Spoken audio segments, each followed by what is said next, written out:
Mummy, look! The door to this room is broken. Anyone can now easily open the door and enter the room. Oh no, that is a big problem. We have already had so many additional expenses this month. The cost of a new door is the last thing that we would want to bear. Can't we try to repair it, Mummy? We can surely look around the junk in this room and find something that can be used for repairing this. Let's see. We can block this broken door with something like,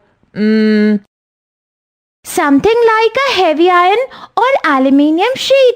That way the door would remain in place, and if anyone tries to remove the sheet, we would get to know from the sound made because of the sheet's movement. Friends, do you agree with me? Can you guess what this characteristics of metals is called?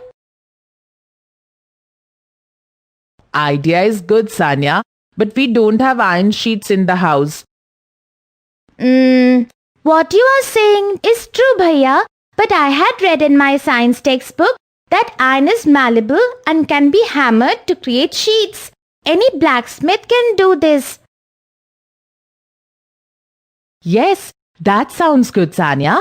Why don't you come with me to the market? Let us get this work done. After some time, now that we have the metal sheet ready, let us fix this to the door using a screwdriver. Oh ho! The tip of the screwdriver is not sharp. This will not help. Mummy, can we not sharpen its tip? This is also made of metal, right? Yes, Sanya. Let me bring a hammer from the toolbox. We can use that to fix this screwdriver. Friends, look what I got from the toolbox. A tester.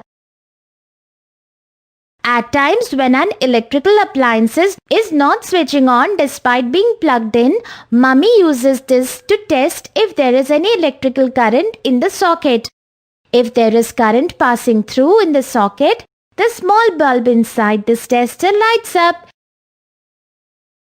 Hey, wait! Let me test your understanding. Can you tell me what we call this property of metals? Sanya, do you know utilizing this property, wires are made using metals? Wires? Making of wires also involves utilizing a property of metals? Yes, wires are made utilizing the tensile property of metals. Oh, okay. Okay, tell me, you have seen wires, haven't you? Can you tell me why there is a rubber-like coating outside the wires? I guess so that we don't get hurt when the current passes through the wires. This rubber stops the electrical current from entering our body. Am I right, Mummy? Absolutely, Sanya. I guess metals have lots of properties. That is why you can make so many things using them.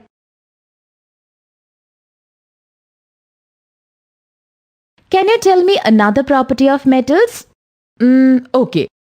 Have you ever noticed how when I cook and I hold the hot metal pan using a cloth or a rubber handle? Why do you think I do that?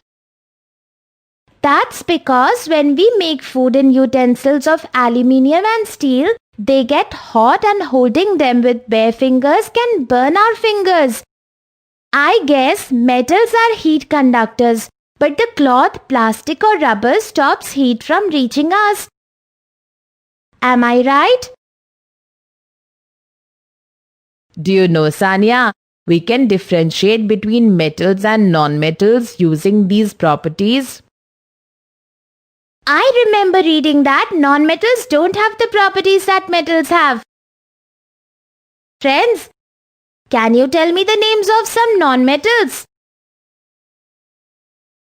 Bhaiya, don't you think we should have used a copper sheet for the door instead of an iron sheet?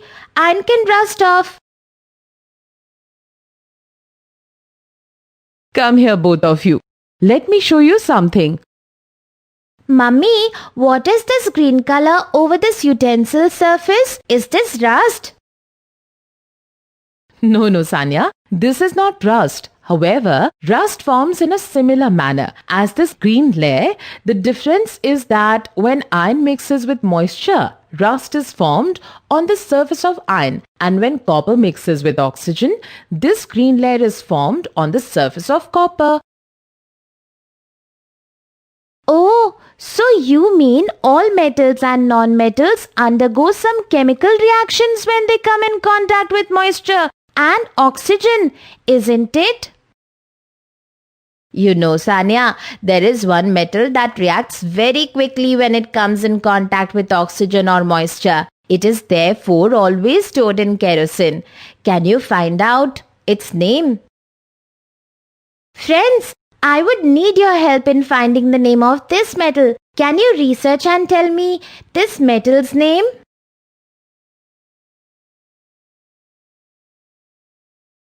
Bhaiya, when I was in the chemistry lab in school last week, I saw that phosphorus was kept dipped in water. Now, considering that phosphorus is a non-metal, does this mean that non-metals do not react with water? Well, that's a good question. And I think you should try and find the answer to that using your textbook. Friends, let us look into our textbooks and see what is it that non-metals react most to. Sanya, do you know the uses of metals and non-metals?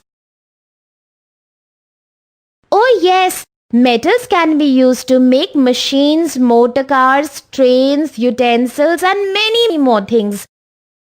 Nowadays, anywhere we look around, we can see things made out of metals. On the other hand, oxygen is the most important non-metal that we can think of. We all know we cannot survive without it. You know, I had read on the tube of my toothpaste that it contains phosphorus. Can you research and find out the use of phosphorus in toothpastes? Today we learned the following. 1. Physical properties of metals and non-metals. Malleability or ability to get hammered. Tensile, sound production, conduction of electricity and heat. Chemical properties of metals and non-metals. Reaction with air, water and acid.